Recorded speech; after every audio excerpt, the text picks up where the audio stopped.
If you have your book, agency is the first tab. So, are you ready now, Jess? Oh, I already recorded. All right. One step ahead. All right, so let's talk about agency, everything you want to know.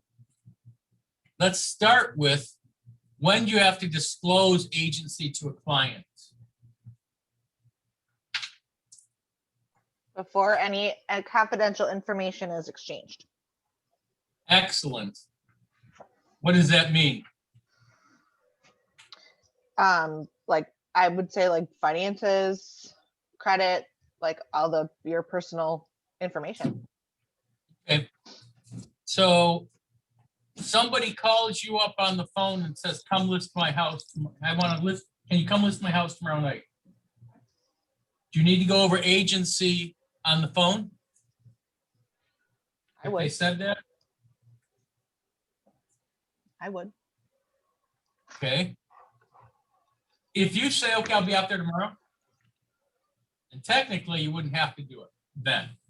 However, if you guys are good agents, you'd probably want to start asking some probing questions as far as, why are you moving? What's your motivation? Where are you going? Once you start going down that path, you need to talk about agency, okay? Because you want to know truly as much information as you can about the house, right? Before you ever go out there. Sure. So you want to talk about agency. Now, for my brand new people sitting here, I'm going to teach you in this class what you should do. And unfortunately, not necessarily what happens out there. But if you do, you should stay out of trouble for the most part. And unfortunately, most agents don't. So a lot of this agency disclosure form that we're talking about needs to be disclosed, or it needs to be discussed and signed really before you, at your first opportunity. It can be somewhat uncomfortable for somebody, but it needs to happen. And one of the things, so if somebody calls you up and says, hey, I'm thinking about listing my house, can you come out tomorrow? Do you think you guys are the first person they've talked to? This is, you guys get to join in here too. Oh, Michelle, welcome back, Michelle. Haven't seen you in a while. Thanks, Pete. You bet. It's, the odds are, if someone calls and says, come, you know, can you come out and check my house out? I want to list it. You might not be the first, and you're probably not going to be the last. And if you ask them the question, so now you want to talk about agency, you say, hey, have you talked to anybody else about selling your home? And they say, yes, I have. The next question you need to ask is, and this is key, you guys, this will make your life a lot easier. If you say to them, did they discuss agency with you? And what do you think their answer to that one's going to be, you guys? Chances are no. What exactly? That's exactly right. Hell no, because what do you think most agents are going to do? They're just going to go for the kill and not talk on it. So now you take that very simple statement of no, and you say, Ray, you know, before we go any further, the state requires we talk about agency before any confidential information is explained, and it's in your best interest. And if you use that verbiage, guess what you just did from all those other agents? You separated yourself from the ones that are thinking about themselves to now I'm thinking about you. And if you remember that, I'd probably write that one down in my little notes like Sarah's doing. Either that or she's writing something else down. So it's, you know, You the build state, trust. that's exactly I right. now have fiduciary responsibility. Yep, you're building the trust with your people. That's exactly right. So if you talk to them about that, now, am I going to go with that? Am I going to go line by line over the phone with somebody about agency? Probably not. Am I going to hit the highlights? Absolutely. So normally, if you're going, there's really three types of agency, right? Not three types, but you can represent somebody one of three ways: buyer's agent, a seller's agent, or a dual agent. But let me ask you guys on TV screen, I know Kim has and Angela has. Have you guys all heard me talk about agency? Show of hands, who has? Oh, so good. You guys, I'm telling you right now, I personally believe discussing agency is the single most important thing you can do when you're meeting with the client. And the reason I say that, most agents can't explain agency properly. And if you can't, you're going to have problems pretty much with your whole deal. I can promise you that, because there's going to be zero trust between the client and you want to make sure that the client and you have a very good relationship. So, Well, as you mentioned in previous classes on this particular subject, is the fact that it's great to gain that foothold of trust in the beginning, because there is a possibility that you may be the listing agent and correct, the buyer. sell your own unit too. And Right. that's where more apprehensiveness may be. That's exactly right. You know, when you start getting, you guys just took class? You just finished or just started? I took class last week, took the test on Monday out here. Did you take the state test on Monday? Yeah. And you passed? Yeah. Damn, first time? Right. Go like this and pat yourself on the back. Right. Seriously, I'm telling you right now, the average is probably Bomber. 3 times to, oh yeah. Oh, I took it seriously. This is the only thing I'm doing right now. Well, that's good. No, that's good. And did you just take it too? No, I took it, back in August. Okay. Okay. He gets us all ready to take the test too. Well, good. No, that's good, you guys. Did you pass on the first time? No. Who'd you take it with? Michigan too? Inline or online or in person? I had. Oh. You're like me. There's no way in hell I was gonna ever take it online. So it's the 40 hours. Yeah, that's what I did. I like this guy. They're good. No, good. So now you guys passed your test, forget everything you learned, and now we get into the part about, real estate. All right. So before you disclose confidential information to a real estate licensee regarding a real estate transaction, you should understand what type of agency relationship you have with that licensee. A real estate transaction is a transaction involving the sale or lease of any legal or equitable interest in real estate consisting of not less than one or not more than 4 residential units, or consisting of a building site for residential unit on either a lot or condominium unit is defined by. Why do you think you don't have to discuss agency if you've got something with more than 4 units? Anyone want to guess on that one? Because it's commercial. Not necessarily.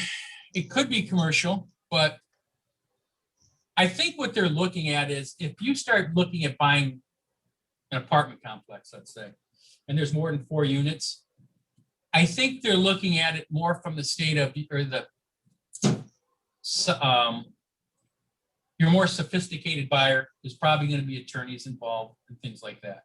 Now, if I was showing somebody an apartment complex with 4 units or more, would I talk about agency? Absolutely, I would.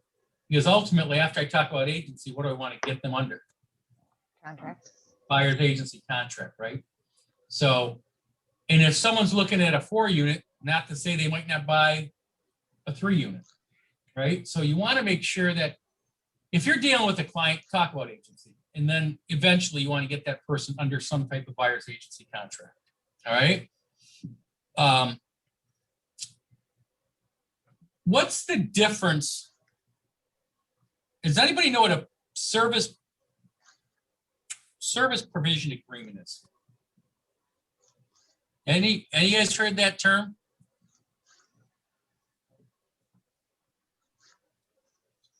Service provision agreement. Sounds so familiar. I mean, What? Isn't that the category that the buyer's agency and the designated buyer's agency agreement fall under? No, you're close, so it's more on the listing side than anything. How do we deal with our clients? What are we at Keller Williams Advantage? What are we? Full service. Exactly. We're a full service Oh, program, right. okay? That is one of these service provider ways. There's a couple other ways you could have, and what would they be? Does anyone know? Limited service? It's, well, I'm sorry, how did you call it, Michelle? Limited service? Limited. Limited service is one. And what's really the third one? Transaction coordinator? No, Special? no.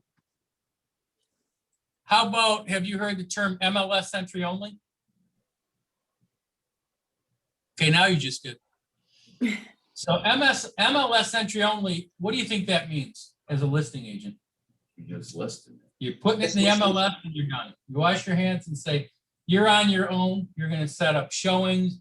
You're going to do everything. Now, in a limited service, it's, I refer to it as you're picking and choosing, in a buffet. I'm going to have this and I'm going to have that, and I'm going to miss the healthy stuff and move on from there. On a full service, in most cases, our commission is usually 6%. Why would somebody do a limited service? Only for a cheaper commission? Correct. And why would somebody do a MLS entry only? No commission? Not quite no, but it's pretty cheap. Hey, And an MLS entry only, what it might be is, I tell Kim, and Kim goes, I don't want to pay 6%. I just want you to put it in the system. So I say, okay, Kim, it's going to cost you $2,000 to put it in the system, but you're still going to pay the buyer's agents. And normally they're still paying a normal commission on them. But there are people out there, and you heard me talk about this, where some people will say, I'm only going to pay the buyer's agent 1%. Or there was one company out there that was saying, I'll pay the buyer's agent $1. Now, I don't know about you guys, but I don't want to work for $1. Okay. So then we'll have that conversation, sometime down the road. So a full service, what do we do, you guys, as a full Hey, service Pete, office? Can I just Yes. ask a question on that? Because Yep. of this market, are people wanting to do that more then? Or do most people Pretty not much. know about that? Pretty much, it's most, people will sit there and say, yeah, I don't need you right now. It's when you do an MLS entry only, you're just about a for sale by owner. But you're paying someone to put in the MLS for you. A limited service, it's kind of the same thing.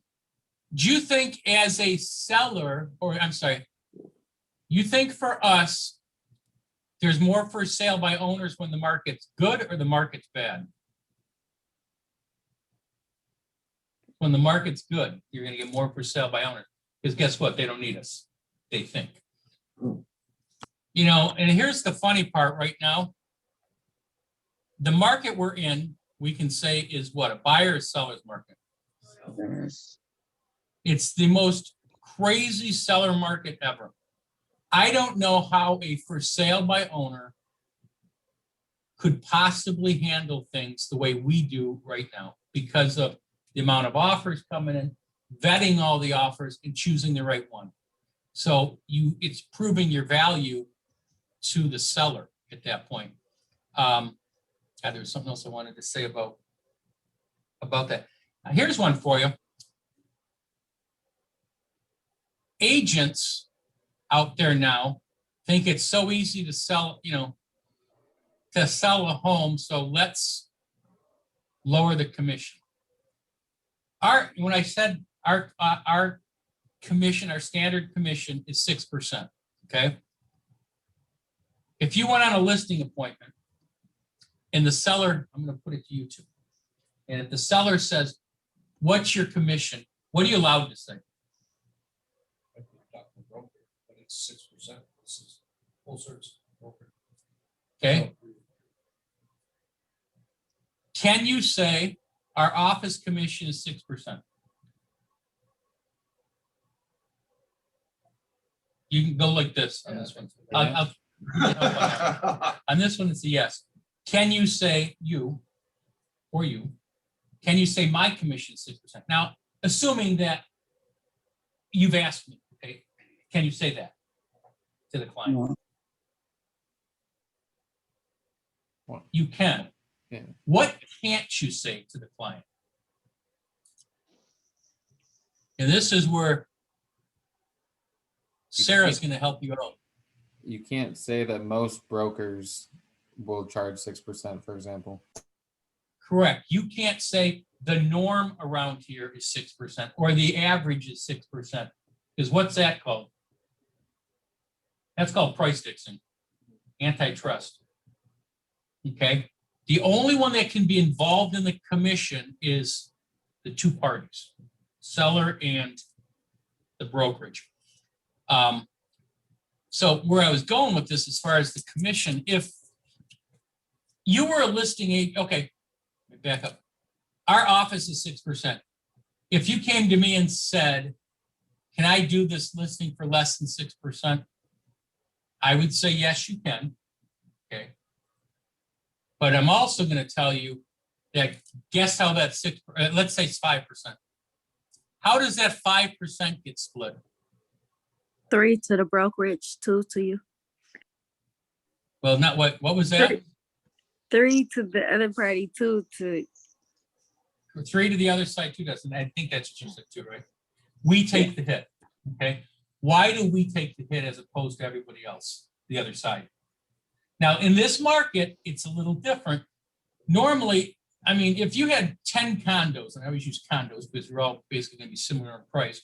If you had 10 condos at the same price, and 9 of them were offering out 3% to the other side, and 1 of them was offering out 2% to the other side, which is the last one that's going to get shown, the 2%.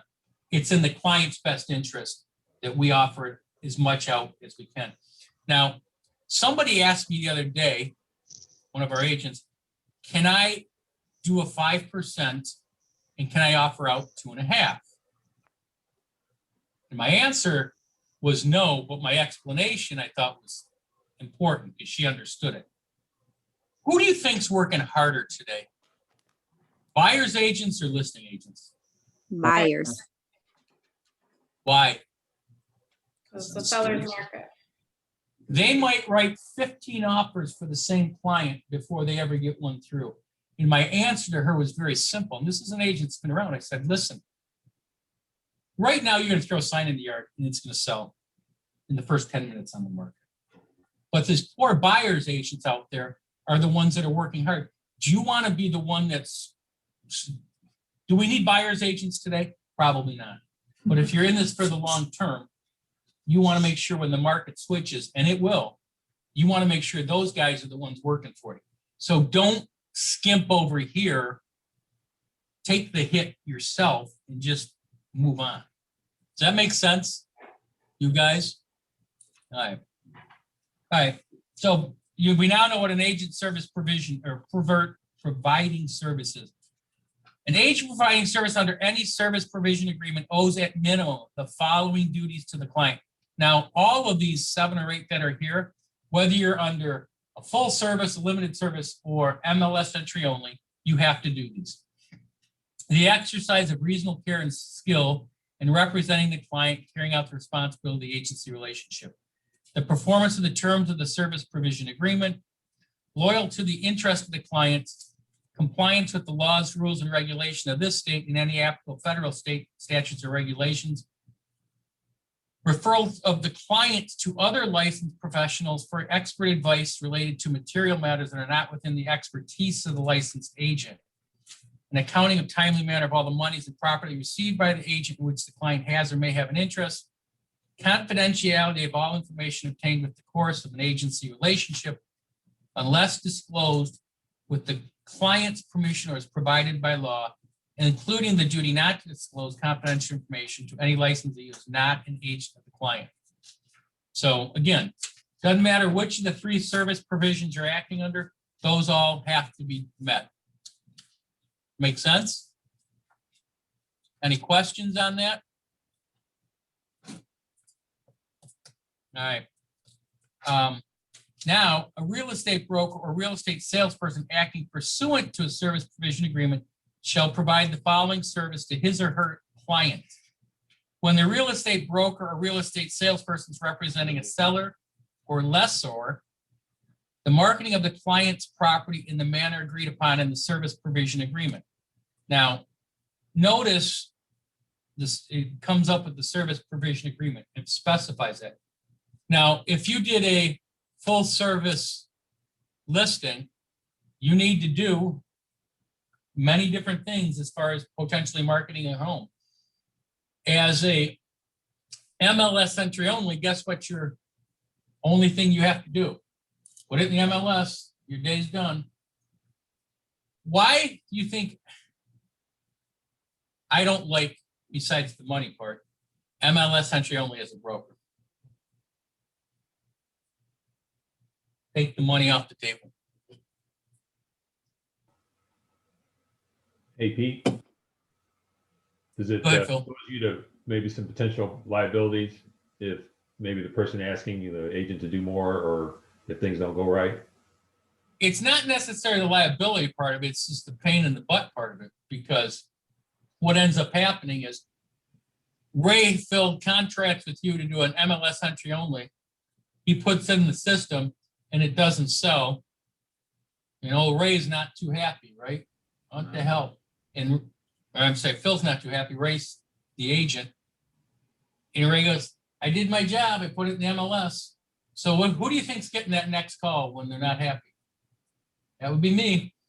And they're going, you know, I hired Ray to take care of this. No, you hired Ray to put it in the MLS. They don't remember what the actual contract said. This is what I'm doing. So the good news is we don't worry about that because we are not doing MLS entry only. You guys will ruin the real estate industry. So Say that one more time. MLS entry only will Okay. ruin the real estate industry. Well, like Phil said, so say, for example, you're going by the word of the person that's asking, listening about, like, say, the square footage, which is actually very an important factor of it. And I just, So Phil's still giving me, I'm doing my due diligence to find that square footage. right, I'm doing everything that I'm supposed to do as far as entering it in the MLS, whether it's Okay. full service or MLS entry only. okay, all right. So If it's an MLS entry only, would you, as the agent who put it on there, would you put your contact information on there too, or would they be trying to contact? you know what it's gonna say? You guys, you start digging around, you might find them. It's gonna say, call the seller. It's that showing. If you have any questions, call the seller. Can you imagine in today's market, with the amount of showings that are happening?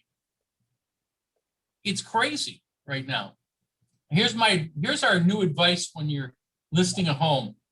List it on a Friday.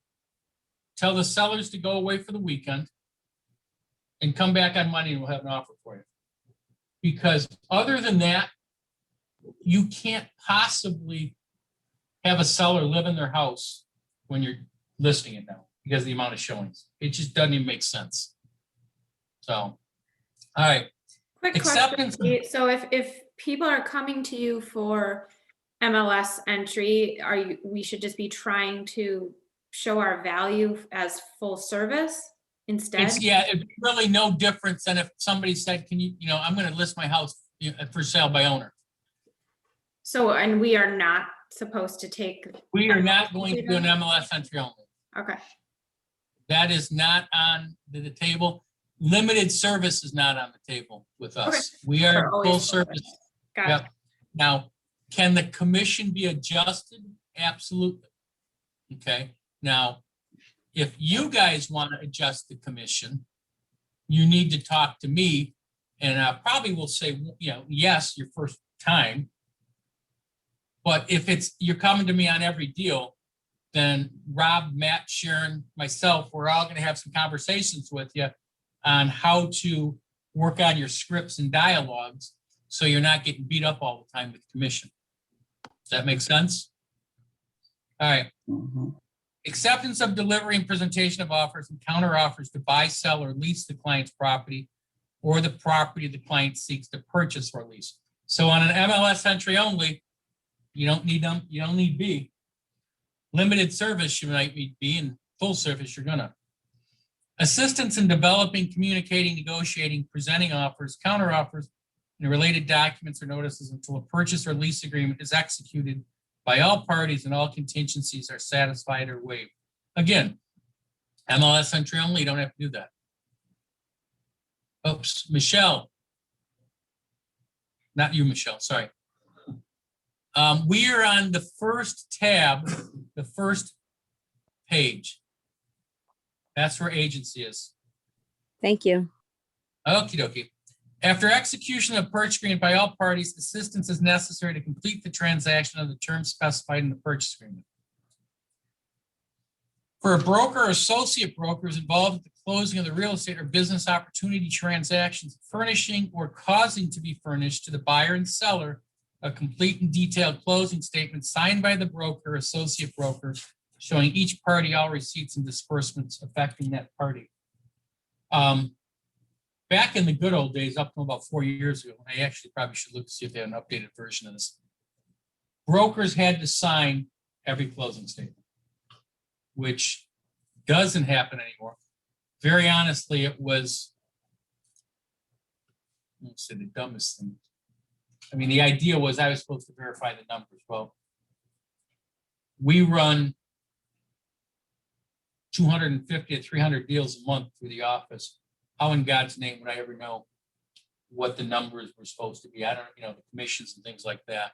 So I'm still responsible if there's a mistake, but they don't have to be signed anymore. All right. So we talked about, when does it need to be discussed, you guys? Before any confidential information is shared. Exactly. So if you look at the bottom here, now this is the second time it's already on this page. Michigan law requires real estate licensee or acting as agents to the seller or buyers of real property to advise the potential sellers or buyers with whom they work the nature of their agency relationship. That's 2 times on one page. You think the state considers this important? I'm going with it does. All right. A seller's agent. A seller agent under on page 2 here, under a listing agreement with the seller, acts solely on behalf of the seller. A seller can authorize a seller's agent to work with sub-agents, buyer's agents, and/or transaction coordinators. A sub-agent of the seller is one who has agreed to work with the listing agent who, like the listing agents, acts solely on behalf of the seller. Seller's agents and their sub-agents will disclose to the seller known information about the buyer which may be used to the benefit of the seller. So, can somebody really tell me what a sub-agent is?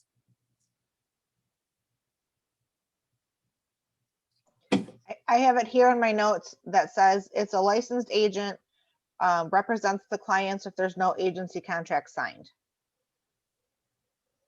Okay. Is a seller's, we all work for Keller Williams. Is a seller's agent someone who just works for Keller Williams? Does it mean if Ray lists the home and you guys all have buyers, are you sub-agents of Ray? I'm gonna say no. I love watching your faces, you guys. It's outstanding. So don't go dark on me, put yourself out there. So. If it's not designated agency, then wouldn't it be sub-agency, meaning you all work for the seller? It could, but here's the thing, when they're talking sub-agency, how long ago did you buy your first house? Oh, no, second house, third house. Last house.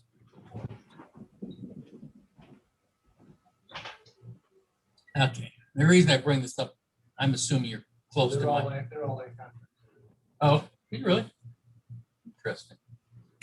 I'll about that sometime. Before you guys, I got into the business in 92. Back in 92, there was only sub-agency or seller's agency. And what that means is I work for real estate, or I work for Keller Williams, thinking about when I get into this. But if I worked for Keller Williams and Ray worked for Century 21 and he had a buyer, who was Ray representing? The seller. Seller. That's correct, the seller. Buyers had no representation back then. Everybody worked, even if I was working for my relative, I was showing my brother or sister a home. Literally, my fiduciary duty was to the seller. So National Association of Realtors does a survey and says, they asked all these buyers, who represented you? And they all said, my agent. Well, guess what that was? That was not a true statement. They had no representation. Okay. So everybody worked as a sub-agent of the seller. I believe it was in 95, because it was soon after I got into the business. That all changed. Seller's agency, buyer's agency, and what's the third one now? Close. Dual agency. Yep, you're close.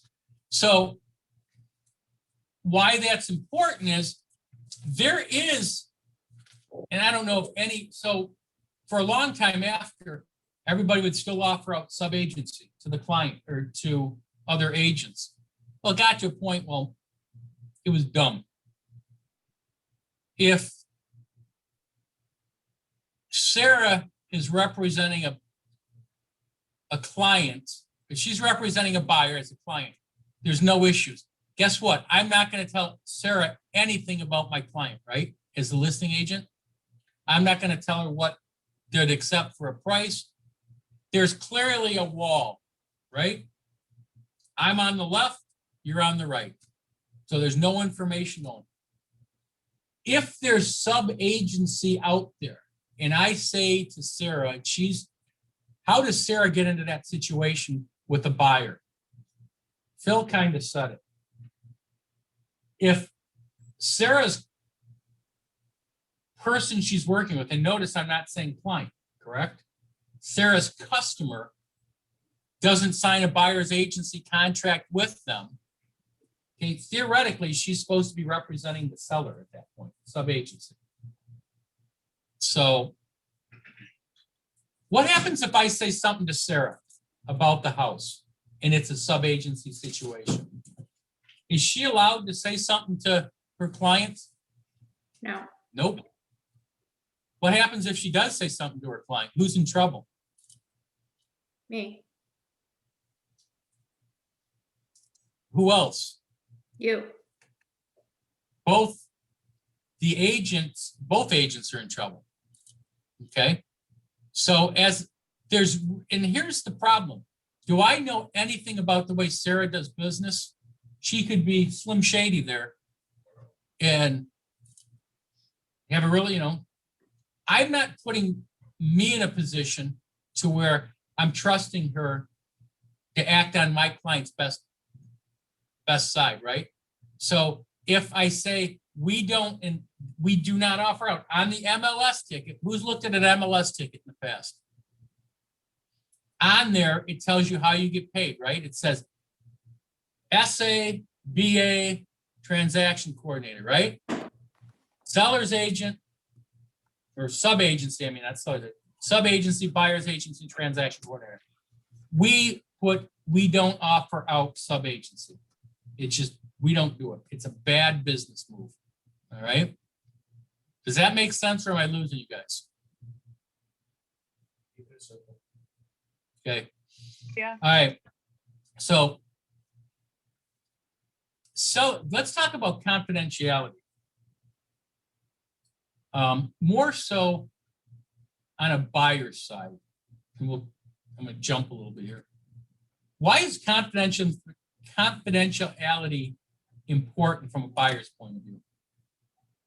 When you're talking about the client.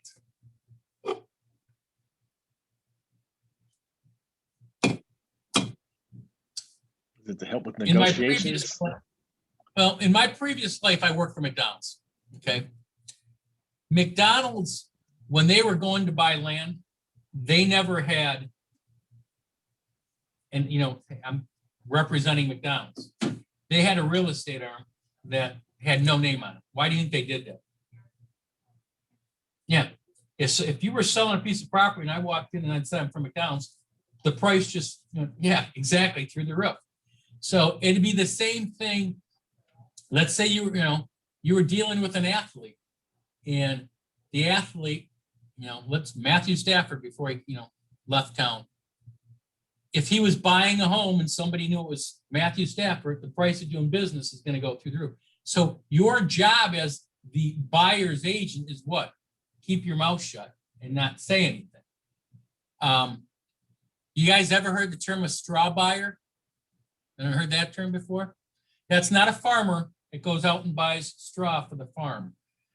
It could be an agent, it could be a representative to somebody that they're going to go purchase it. And then after the deal is consummated, then the property will switch from here to here as far as their name. It's the same premise. All right. So confidentiality is, you guys as buyer and seller, you need to make sure you're doing that. Going back to seller's agent, individual services may be waived by a seller throughout execution of a limited service agreement. Only those services set forth in paragraph 2, B, C, and D above may be waived by the execution of a limited service. So if you went back to first page where it says paragraph 2, B, C, and D can get waived. A and E can't. All right. Doesn't matter what service agreement those are from a seller's point of view. All right. We really don't need to go into buyer's agency because it's the exact same thing as the seller's agent, only representing the buyer. Okay. Any questions on seller or buyer here? Now comes the fun stuff. Who can explain dual agency to me? I think I'm going to pick on Sarah today. So you would be representing both the buyer and the seller in a transaction. Okay, so how would you explain that to the seller? That any information that you give, that I would keep still information confidential on your side. Basically, I would keep it confidential for both sides. Okay, and you got the right thing, but when I said at the beginning, agency is very important, and a lot of times, Ray kind of said this too, a lot of times not what you say, it's when you say it. If you're sitting at a listing appointment, would you go over, you're supposed to go over this form, would you go over dual agency with people? Yes. Sure. You should. Here's a really pathetic thing. Where is the bar in real estate? You guys, some of you heard me say this. Really low. Low. Bar in real estate is very low. I mean, I hate to say that, you guys, it truly is. And when do you think this form gets signed a lot, whether it's the buyer or seller, especially on the buy side? Later when closing? The day of, yeah, pretty much when you wrote an offer. When should it get signed? It's your first meeting with them. First consultation. Yep, your buyer's consultation. Unfortunately, it doesn't. But who do you think has more of a problem with dual agency, buyer or seller? Seller. Here's one of these questions you have a 50% chance of being right. Buyer? Who says seller? Who says buyer? Who says nothing? Say nothing? Usually, in most cases, it's the seller, okay? And the problem is agents don't know how to explain agency, all right? Let me ask you. And this, I believe dual agency can get sticky because of personal beliefs. I got to pick on Phil. This is my favorite subject with Phil. Phil's gone through this class once or twice. Are you comfortable with dual agency yet, Phil? Or you still have a problem with it? I am now comfortable with it, Pete. And how many years did it take us? Two. It's been a while. And Phil, that's not a knock. There's a lot of people have that. You know, some people say you can't serve two masters or whatever, and that's not the case. If you understand what Sarah's trying to say and you can articulate it to the client, it certainly is a lot easier for them to understand. I would say something, if I'm sitting at the seller, talking to the seller right now at the listing, and I'm going to say, hey, just so you know, I'll be representing you as a seller's agent. My fiduciary duty is to you. If, however, a buyer comes in and I have them under a buyer's agency contract, it's possible I could be in a dual agency situation. And what that means is I would be representing both of you equally. What you tell me stays confidential and what they tell me stays confidential. In other words, we've got your house listed for $200,000 and they say, write an offer for 150, but I'm willing to go up to 195. I can't tell you they're willing to come up to 195. Just like, Sarah, if you told me to go back to them and say, I'll take 175 or 195, but I'm willing to go down to 180, you wouldn't want me to tell them that, would you? No. Do you need to tell them, I mean, I'm sure most people understand this, but do you need to tell them in that situation, you're getting both commissions? I don't know that it's necessarily necessary, okay? Because, and now they're gonna bring it up. 90% of the people are gonna bring it up. Now, you're not lying to them at that point, okay? If somebody, just remember you guys, if somebody asks you a direct question, you have to answer it honestly. You can't lie. But then I just end it with, so Sarah, how this is gonna work is what you tell me stays confidential. What they tell me stays confidential. So I joke about it a little bit and say, okay, what you're gonna tell me, I'm gonna keep on the right side of my brain, and I'll make sure what they tell me stays on the left side. So if there's something you don't want me to know, Sarah, just don't tell me about it. Right.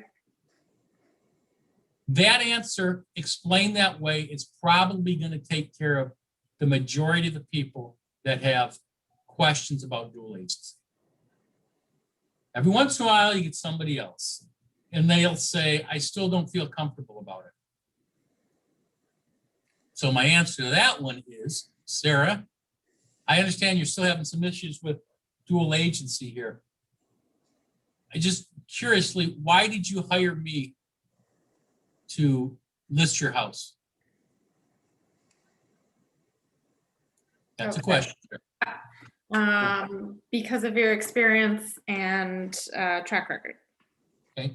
I'm sure there's a lot of experienced people out there, you know, so specifically why me? Yes. And I'm doing this for a reason, okay? That's right, you trust me. There's Right. probably a lot of trustworthy agents out there. What do you think I want her to say? I'm taking her down a path. What do you think I want her to say? You're the best. What was that? You're the best. Yeah, I think you're the best agent for the job. Not just I'm the best, but hopefully you're the best agent for the job. And you know what I'm going to say? And you're right. Does anybody hire the second best agent? Not unless the first best agent's, you know, too busy. And you're right, sir. I think I am the best person to handle your sale. And you know what I found over the last 29 years? That most problems in transactions, this is true, you guys. Most problems in transactions aren't because of the buyer or the seller. It's because of agents. And unless I get into a fight with myself, we're not going to have that problem. Most people are going to take that, you guys. It's just, okay, that's one way to do it, right? Do it right up front at the listing presentation. Or how about this scenario? You don't talk to them about it at the listing presentation. Now you get an offer on the house and you go to them and I say, Sarah, hey, got a great news. Just found out we got an offer on your house. And you know what? I'm the agent, so we're going to be in dual agency. What do you think you're going to say at that point? What does that mean? and I say, well, I'm gonna be representing both parties. Are you okay with that? I'm not necessarily doing it, but they might feel like you threw them under the bus. Exactly right. Exactly right. So deal with it up front, and you're not gonna have a problem with it. I get in all my time, and just remember, there wasn't dual agency at the very beginning, but last 26 years, but there's been, I don't think I've ever had anybody question me with dual agency. I get it all the time from agents saying, well, my seller doesn't want to do dual agency. Well, when do you think they probably tried explaining dual agency to them? And do you think it was the seller had the problem with dual agency, or the buyer or the seller's agent didn't know how to explain dual agency to them? So if you can explain dual agency to people and they trust you, that's why I say it's the most important thing. Because if they don't trust you guys at that point, good luck on the rest of the transaction. I mean, it's going to be a 3-ring circus. All right. Any questions on any of that? Yeah, I got a question. So let's say you're going through this with a seller, and you sign with them as a seller's agent, and then later on, maybe like a week or something, you find a buyer that you're gonna also represent, and he's interested in that house. Would you then have to go through and redo this and sign as a dual agent? I'm going to do something down here, the check boxes, and this is a little tricky. Next to dual agent, I'm going to write the term possible and initial it right when I talk about it. So that way, when that scenario comes up, guess what I'm going to say to them? I'm going to say, do you remember when we went through this, we talked about dual agency? Hopefully most people are going to say yes. But if not, they're going to say, no, I don't remember that. And I go, okay, I can pull this out and say, we did discuss it, but here's a quick refresher course on it. Does that make sense? Yeah. Okay. All right. Hi, Pete. Don't we Hello. also have an addendum though that covers it in case that is Now not? I'm glad you brought that up. There is a dual agency form. We do not sign that. There is no place for an agent signature on that form. It's just the buyers and sellers both sign that form. If you're going into dual, let me ask you something. If you're going into dual agency, what do you need signed first? This disclosure in your buyers. All right, go ahead. Start again. You guys throw it out to me. What do you need signed? What's the seller need to sign?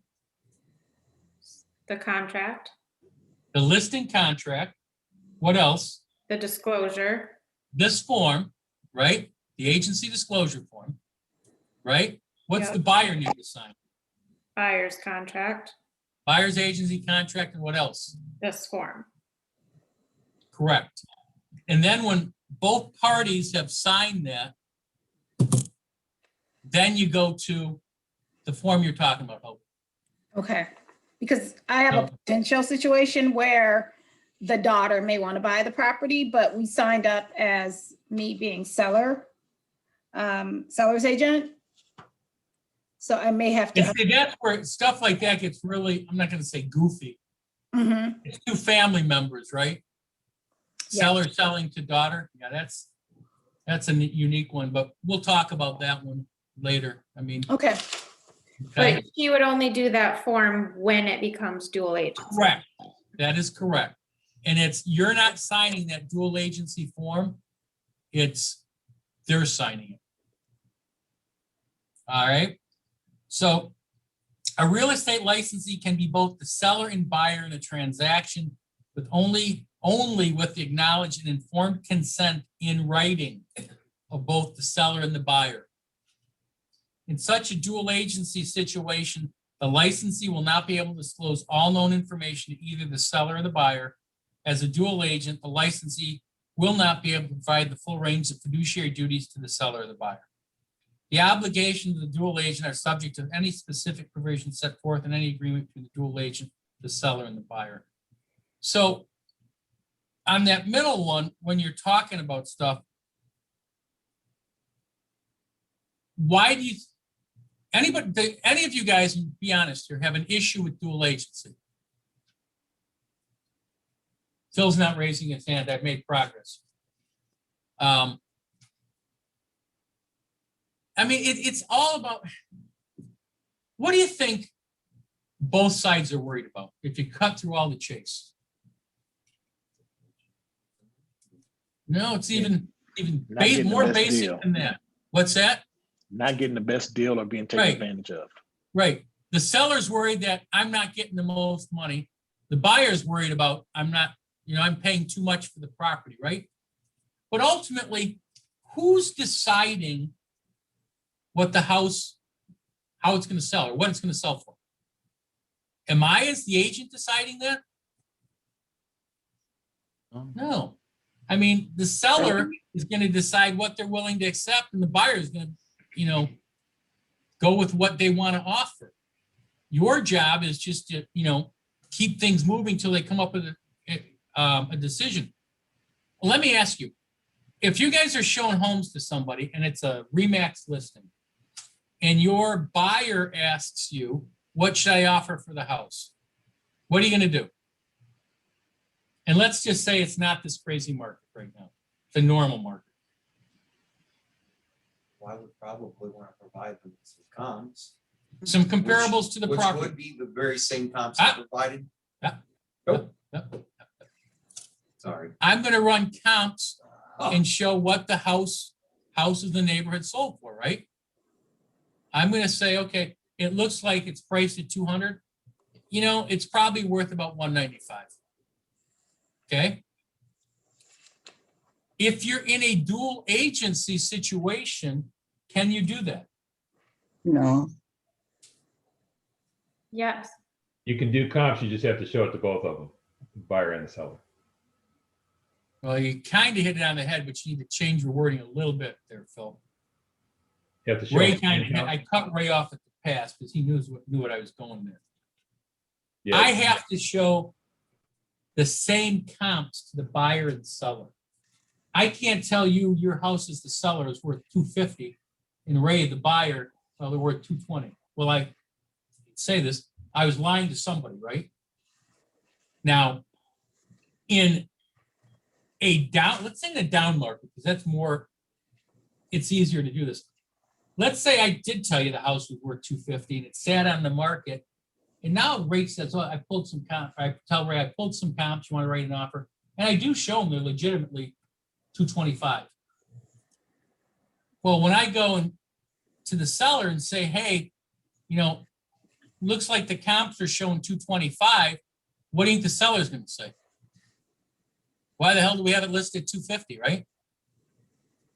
So if the market is going down, you guys, then you need to make sure you're talking to your clients as you go and letting them know. I mean, legitimately, the house could be worth 225, but if the first time the seller hears about it is when there's an offer, that's not good business. You need to be, talking to your clients every week and saying, market's going down, market's going down. And this is something back in 2006 when the market did go down. I'm surprised more agents didn't get in trouble. Because back then, the way things were going down, if you weren't paying attention, you could put your seller in a foreclosure situation real quick because you didn't communicate with them. And if they would have lowered the price, you know what? It might have sold. But now we haven't lowered it and the market's dropped another $30,000 and we're in trouble. Now, on another note, kind of the same thing. And if you guys were on the sales meeting the other day, I brought this up. I'm dealing with a couple of cases right now with attorneys where people are threatening to sue our agents, not just our agents. I'm hearing it from other attorneys too, because agents aren't doing their fiduciary duty for their clients. And I think everyone's just irritated as hell, because of the market. And by that, there's, what they're saying is, well, let's list the house or the agent will say, let's list it for 275. And the next thing you know, you got a boatload of offers at 300. Now, would you guys say that's a good thing or a bad thing? Good. You know what the sellers are saying? Yep. I should have listed it at 300, and guess what? I might have got 320. And that is out there a lot right now, you guys. It's some crazy stuff. This is without a doubt in my 29 years, and I've talked to a lot of people about this that I know that have been in the business, and we all say the same thing. It's just nuts out there. But you're saying the right thing to do is price it what it's worth. Well, I'm not saying you did anything wrong. Okay, that's the key here. Oh, okay. You priced it because the comp said 275, right? And truly. But you get a bunch of crazy people out there that bid the price up to 300. So automatically the seller's saying, I should have listed it higher. And in reality, here's the scary part. In the old days, you'd say, no way in hell you're going to get that much. In this, you don't know how high it's going to go. I'm seeing stuff where things are going for $100,000 over list price right now. Because there's no, yeah. Go ahead. Well, you could have gaps to appraisal that somebody's gonna have to cover somehow. That's exactly right. And that's why up front, when you're talking to the people, you need to tell them, we may get an offer for $50,000 more than list price. However, and believe me, I've got this going with somebody here, I'm doing damage control. Just because somebody wrote an offer for $350,000, the bank is only going to lend you what the home appraises for, right?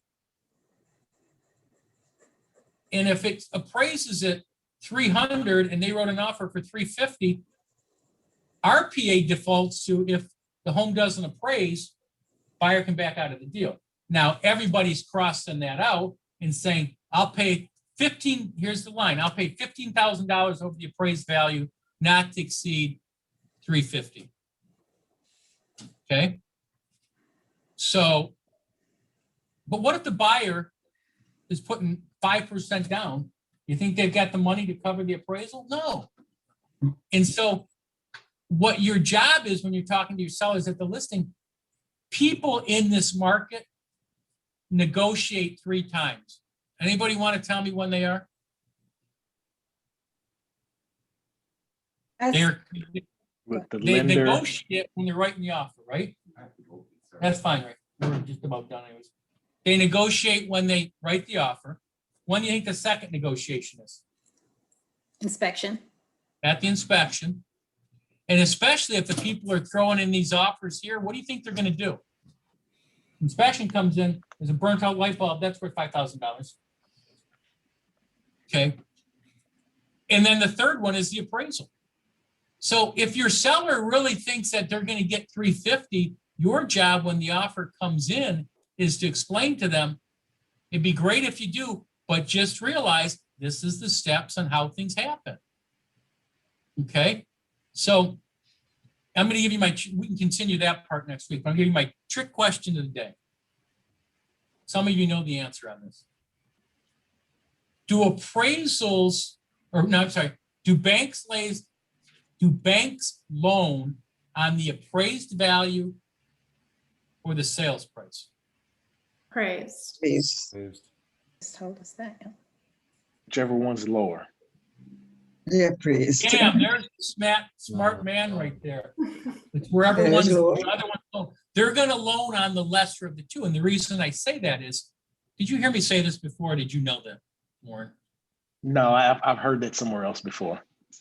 You can give me credit. And the reason being is, okay, our example, let's say it's a $300,000 house.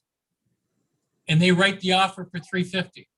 And you're putting 20% down, and the offer comes in, or I'm sorry, the appraisal comes in at $300,000. They're gonna loan 80% of the $300,000, right? So let's say it's the other way. You write an offer on that $300,000 house, and it actually appraises for $320,000. Are they going to give you 80% of $320,000 or 80% of the $300,000? So 300. it's always, they're going to loan on the lesser of the amount. So you get the gold star, Warren. Good job. Thank you. All right, hopefully you guys learned something. We'll continue on with the agency next Friday.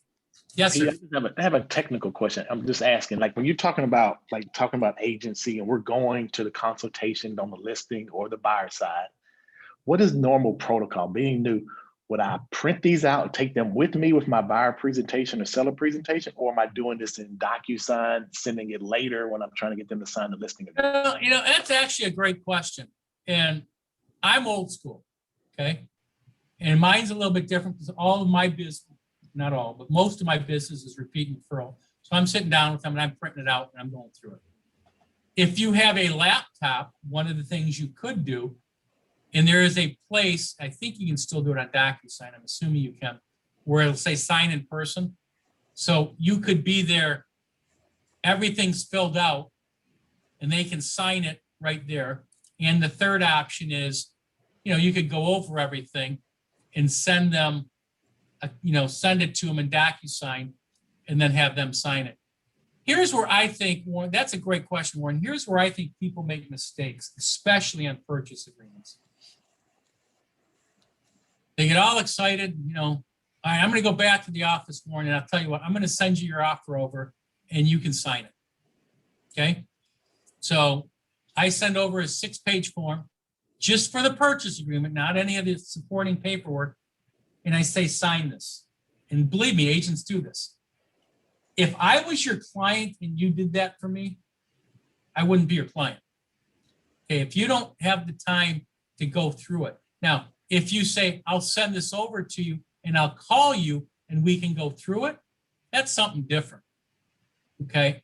Now, and then let's say that offer doesn't go through, your first one. And so now you got to write an offer on another property. I'm probably going to call you up and say, Warren, I'm sending you over an offer and it's basically the exact same thing what we did last week, except on a different property. Do you want me to call you and go through it with you? And go from there. But agents will just send paperwork over and expect people to sign it. And I just think that's dumb. You're just in time for us to end, Mike. Thank Hey, you. Pete, Any can other I get questions? one- Go ahead. Hey, Pete, can I get one clarification before you leave? So Yeah. I'm looking at page 2, licensee disclosure, initial 1. So are you recommending that we choose dual or just if we are representing? No, if you're working with the seller, you're going to initial seller, and then I'll probably initial dual agency and put possible. I'm going to write the word possible. Thank you. Okay. That way they know that we went through dual agency.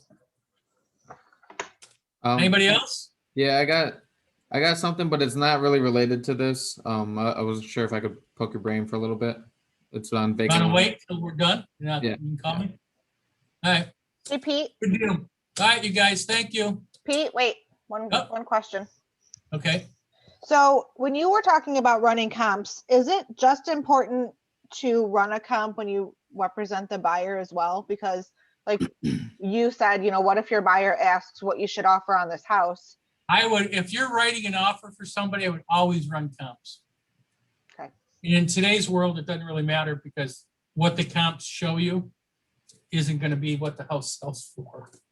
So, but I would run comps, and that's, you know, that's what you got to tell somebody. I mean, when you're running comps, you guys, in today's market, what would be one of the most important things you look for on the comp besides the price? Square footage. I know you're looking for sold or pendings. Oh, sold. Oh, In today's world, I'd probably look for pendings. And then the second part of that pending, guess what I'd be looking for on there? Days on the market. Oh, look at that. Sarah was getting it.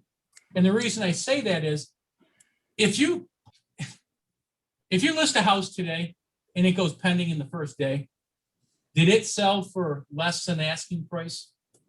Probably not. So if your buyer says, well, let's go in $10,000 low, I'd be saying that's probably not a good idea. You know, the house went pending the first day it was on the market. That's going to tell me that they got asking price for a lot more. Solds, you can actually see. Pendings, you can't see what it's sold for. And most agents, if you call them, aren't going to tell you what it went pending for in case the deal falls apart. Make sense? Yep. So then would you run comps before you show your clients' houses? So you I have it wouldn't handy, run, or? I would not run comps before I showed the house.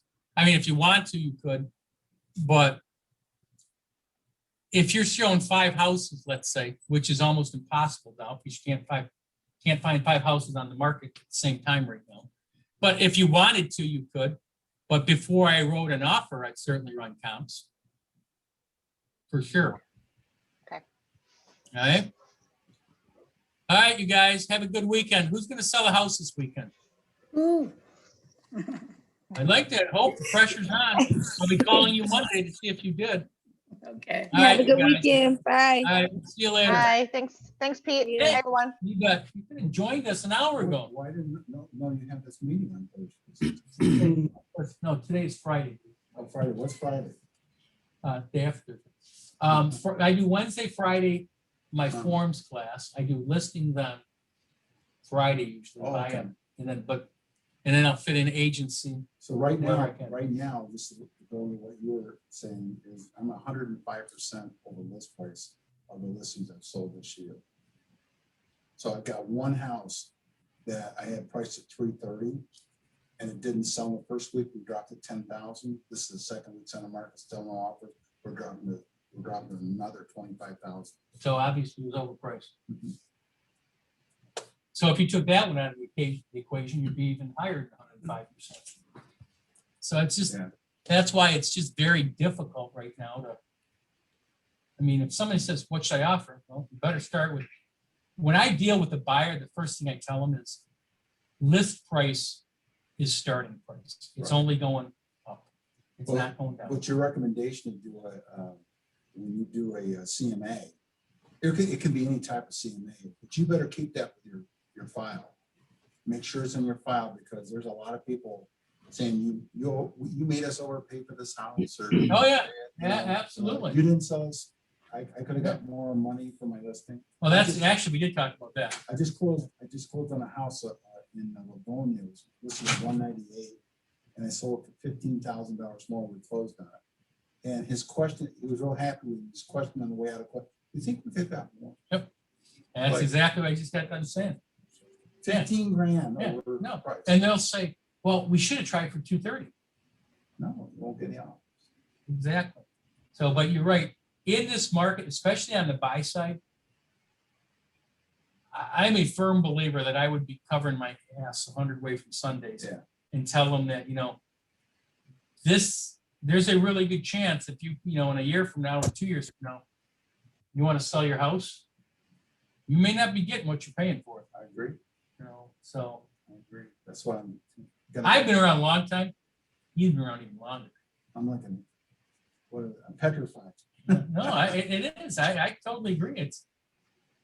It's interesting times. It's the best I can say. It's always, records are always good to keep good records. Yep. It's hard to fight. When you don't keep good records, and somebody tries to sue you, you're in trouble. Now, I've been in business 32 years. I've never been sued. That's unfortunate, but I keep good records. So and that's just the way it is. When I pick a price, on that listing, I have them initial it, saying that they agree. Yeah, that's a good idea. Yeah, that way if they ever say, should have got us more, wait a minute, we talked about this price and you agreed to it. All right, what you got for me? All right. I was gonna ask about vacant lots, because I have a friend who him and his dad own a concrete company, and they're looking for a place to store their equipment.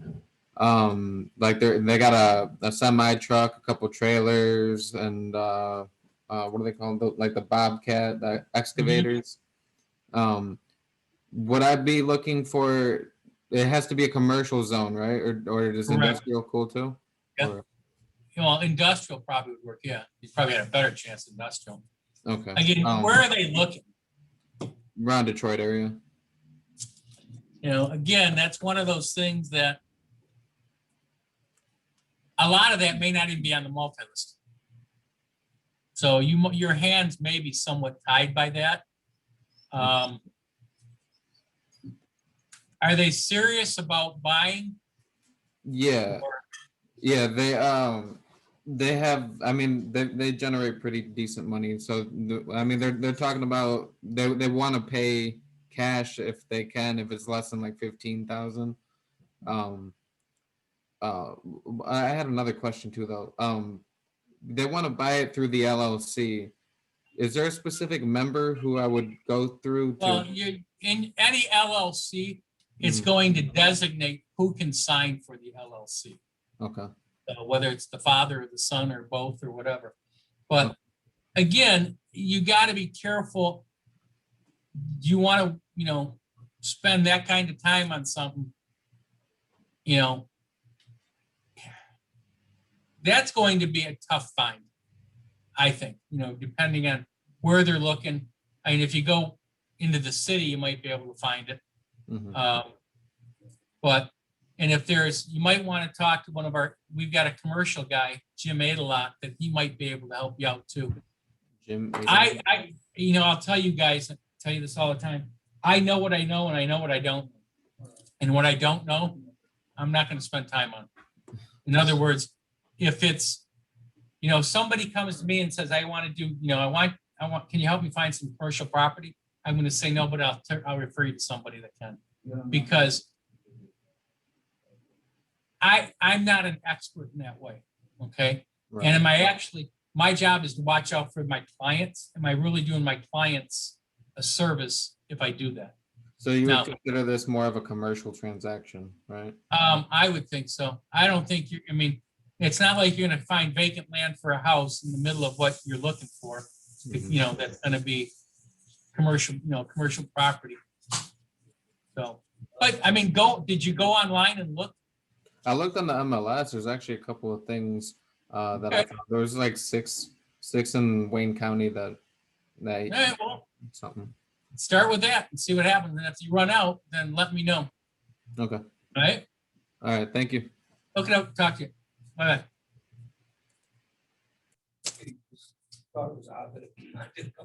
Well, no, it's not odd, but it's just funny the way you said it is. I've never used a realtor. I'm going.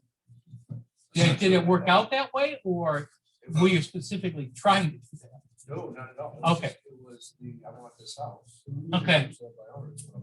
Okay. And I did have one in the middle that was a realtor. Okay. Same thing, it was on a park. Now, are you from around here? Can't. Okay. But I grew up in Michigan. My daughter, principal of my house. Right. Okay. Gotcha. I was just out in that office a couple weeks ago. First time I've been out there. Good. And she originally asked me, what am I going to put in your office? She said, no, I want to do something east. So it may be the beginning of something else down there. That's good. No, here. Yeah. Physically here. Down, yeah. I mean, down, when I say down, I'm thinking from Brighton, yeah. So east of Brighton. So there's another gal that's, I think, also type gal who's out of Canton. That they hook up with me to do my roots. Oh, okay. Very cool. I don't, this ground floor, right? I'm just getting started. Well, that's good. No, Should you just get into business? Myself, yeah. Okay. It's his first week. He's a silver fox, man. He'll do well. I took the class last week and then I took the test on Monday. Cool. That's all good. So when they ask you how long you've been in business, what are you gonna say? For myself. Have you been working in sales? Yes. Okay, so here's the answer to the question. I've been working in sales for the last 20 years. My favorite line is when somebody gets in November and December and we're about now. How long you been in the business? 2 years. 2021. No, give you 30 years. I had a version of a Chicago supply company, became the largest in North America. In a period, I sold that to publicly for 1998. Then I went to work for the board world with that, and then I got started the township supervisor in Canton. Did that for 4 years. Was not reelected. Was that good or bad that you weren't reelected? I love the job. I hate politics, but I love that job. Huh. So I was elected 3 times, trustee, and then supervisor. That job was like, okay, what's my next career? Real estate. Yeah, but each career has been unique and very different. Oh, I can So imagine. It's truly a third brand new career.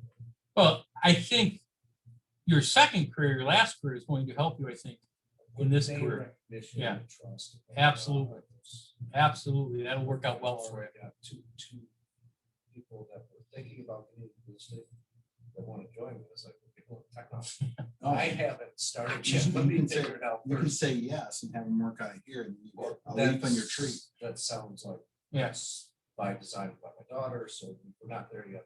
No, that's good. That's outstanding. So I'm glad you're here. It'll work out well. I think you're gonna do well.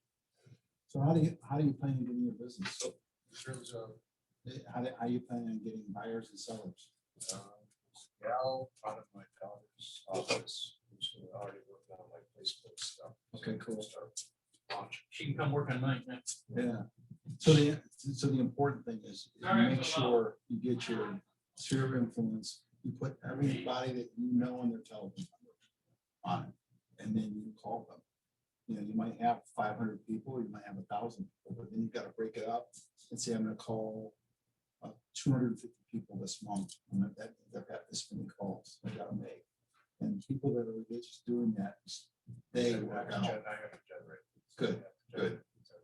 Because most people are not, they get into this business, and they don't tell anybody what they're doing. And I call them secret agents. I've already asked for 2 listings already. I Good. haven't even started yet. So that's the easy part. And then I was also back in 90,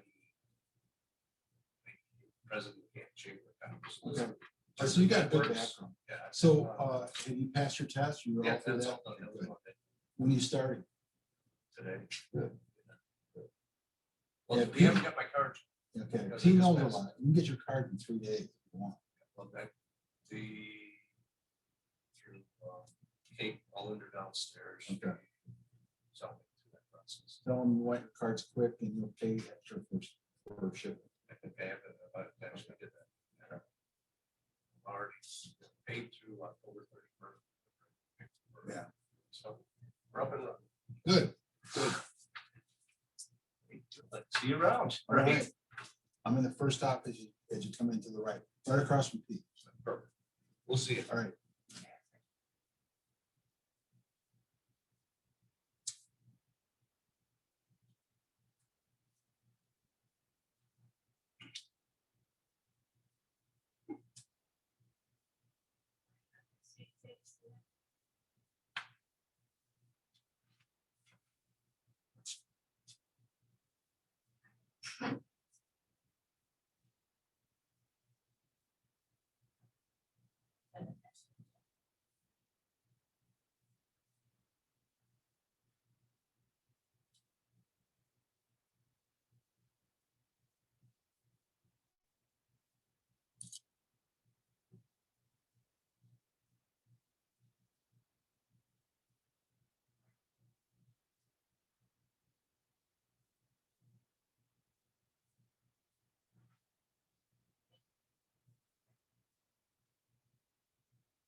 Okay, I'll take you up on the call. I'll be real quick though. So, yeah, my, that's good.